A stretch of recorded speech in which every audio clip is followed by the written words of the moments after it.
Hoy viajaremos al siglo XIX para hablar de una obra que muchos consideran el primer relato de detectives de la historia, pero que, además de ello, posee ciertos elementos los cuales se adentran dentro del horror. Así es tiempo de hablar sobre Los crímenes de la calle Morgue de Edgar Allan Poe. Este relato no solo nos presenta una investigación llena de intriga, sino que también está cargado de detalles que, aún al día de hoy, siguen generando temor en quienes lo leen. Tensión, expectativa. Prepárense para desentrañar los oscuros misterios que Poe nos dejó en esta inquietante obra. Comencemos. Publicada por primera vez en 1841, Los crímenes de la calle Morgue nos introducen al detective C. August Dupin, un personaje con una mente bastante iluminada y una capacidad de análisis que nos recuerda mucho al famosísimo Sherlock Holmes. No obstante, y para sorpresa de muchos, Dupin llegó antes que él. La historia de este personaje gira en torno a un doble asesinato, el cual ocurre en París. Una madre y su hija son brutalmente asesinadas en su hogar de una manera tan violenta y tan desconcertante que desafían toda lógica. A lo largo de la trama, Poe construye un relato con una atmósfera de misterio y tensión, tan cargada que poco a poco nos arrastra a un desenlace que llega a sorprender por la brutalidad de los actos. Ahora bien, ¿qué es lo que hace que este relato siga siendo tan inquietante después de 180 años desde su publicación? Bueno, para empezar, la descripción de los asesinatos es cruda y sumamente gráfica, algo que no era común en la literatura de esa época. Poe no escatimó en detalles sobre el estado de los cuerpos, sobre la forma en la que fueron encontrados y la brutalidad de las acciones. En específico, el cuerpo de la madre es uno de los tópicos más inquietantes dentro de la misma historia. Vamos, que la misma mujer fue encontrada decapitada y escondida en una chimenea. Ya ese simple hecho da mucho que pensar y demuestra que este relato no es como otros que había escrito el autor en ese tiempo. La hija, por el otro lado, vemos que está estrangulada y fue arrojada por una ventana.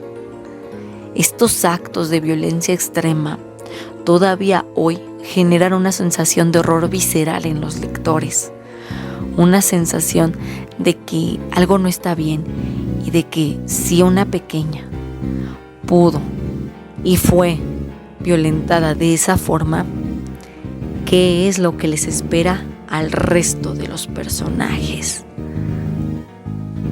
Otro elemento perturbador en la obra es la naturaleza del criminal. Así es, no solo cómo se nos presenta, sino qué es en realidad.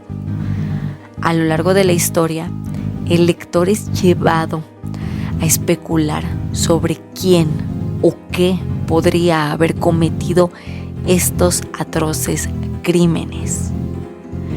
Las pistas llegan a ser sumamente desconcertantes e incluso pueden mostrarse confusas, pueden hacer que uno dude de quién pudo haber sido el verdadero atacante.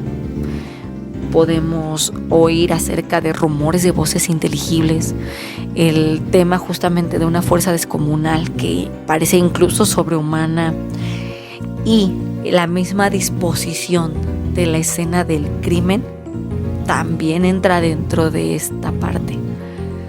Todas estas cuestiones, todos estos puntos desafían cualquier explicación lógica, por lo que sí, podríamos decir que Poe jugó muy bien con el factor miedo y con el factor tensión y temor a lo desconocido, algo que aún al día de hoy sigue siendo uno de los pilares del terror y uno de los puntos más tratados a lo largo de la historia de la humanidad.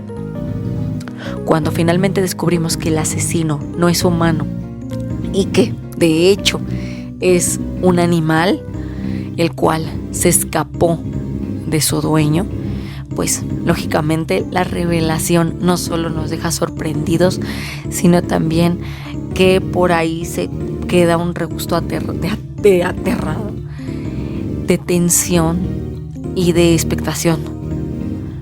¿Por qué? Porque aquí Poe nos está confrontando con un miedo completamente primitivo, un miedo que al día de hoy el humano sigue cargando porque sabemos, lo hemos visto aún en estos días, que la naturaleza nunca va a poder ser domada. El temor a lo salvaje, a lo que no se puede controlar, es algo que vivimos día con día. Y el enfrentarse a algo así, pues lógicamente deja una huella imborrable en muchas personas. Lo dejó en el detective y en los que fueron tristemente testigos de la escena de crimen. Entonces, imagínense, aún en nuestros días este tipo de crimen podría parecer improbable, pero vamos, si llega a ocurrir, creo que no sorprendería a nadie. A pesar de la violencia de la naturaleza irracional, de la muestra animal, no sería raro, porque sabemos de que son capaces. Y la inquietud pues se queda, claro que se queda. Otro de los elementos que sigue causando temor es la sensación de la vulnerabilidad, que lógicamente muestran madre e hija y que se transmite a lo largo de toda la obra. En los crímenes de la calle Morgue, las víctimas son atacadas en sus hogares, en espacios que todos, absolutamente todos, tenemos asociados con los temas de seguridad, de refugio, de apoyo, de que sabes que en estos sitios no te puede pasar nada malo. ¿O sí? Poe nos recuerda que el peligro puede acechar en cualquier sitio, incluso en los lugares donde deberíamos sentirnos más protegidos. Hoy en día, ese miedo a la invasión del lugar sigue siendo uno de los temas más recurrentes que se llegan a tocar dentro del cine y la literatura de terror.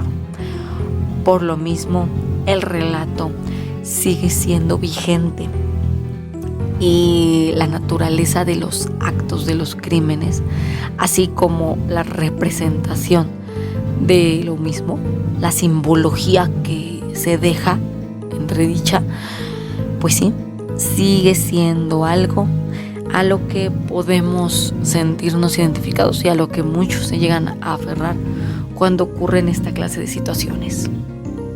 Además, el relato nos deja una sensación de incertidumbre. Aunque Dupin resuelve el caso, el brutal desenlace y la irracionalidad del crimen nos deja cuestionándonos nuestra propia seguridad. ¿Qué tanto podemos controlar lo desconocido? ¿Qué tanto poder tenemos frente a lo que no sabemos que puede pasar? Poe nos da la respuesta de una forma un tanto pesimista, porque parece decirnos que, de hecho, no tenemos tanto control como nos gustaría creer. Es interesante notar cómo los crímenes de la calle Morgue también exploran el temor a lo inexplicable. El uso de un detective analítico como el mismo Dupin es una forma de calmar nuestra ansiedad frente al caos que se está desatando frente a los personajes. Y en este caso, pues la solución, sinceramente, no resulta reconfortante, sino más bien llega a perturbar por justamente la brutalidad de los actos. Aunque Dupin expone la lógica detrás de los asesinatos, el hecho de que estos fueran perpetrados por un ser con el cual uno no puede mediar, no puede racionalizar, pues nos deja con un malestar bastante fuerte. Poe, ya saben, ¿no? Con su característico estilo gótico, no solo nos lleva a adentrarnos a una historia en donde la intriga está a la orden del día, sino que también utiliza este mismo relato para exponernos y recordarnos nuestros miedos más primarios, la violencia sin sentido, la invasión del espacio personal, la idea de que el peligro puede surgir de lo más inesperado. Sí, hace un muy buen uso de todas estas cuestiones. Y así, mis queridos lectores, hemos recorrido el sinuoso camino de los crímenes de la calle Morgue a través de los horrores que Poe nos está presentando a lo largo del relato. Podemos ver por qué esta obra ha dejado una marca indeleble en el género del terror, con elementos que siguen resonando en nosotros hasta el día de hoy. La brutalidad de los crímenes, la incertidumbre, la naturaleza irracional del asesino son aspectos y hechos que todavía nos ponen los pelos de punta. Por lo que, antes de despedirme, les pregunto, ¿ustedes qué harían si se encontraran con un ser, con un animal de estas características y sintieran que no tienen a dónde huir, que no tienen forma de escapar a su suerte? ¿Creen que estarían conformes con su destino o harían lo que sea con tal de salir bien librados de esta cuestión? Y cuando respondan esta pregunta, cuestiónense, ¿creen tener lo necesario para poder afrontar algo de tal magnitud?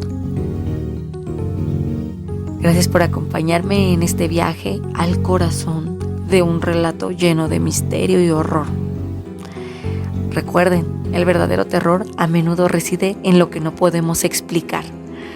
Así que descansen, que tengan una buena noche y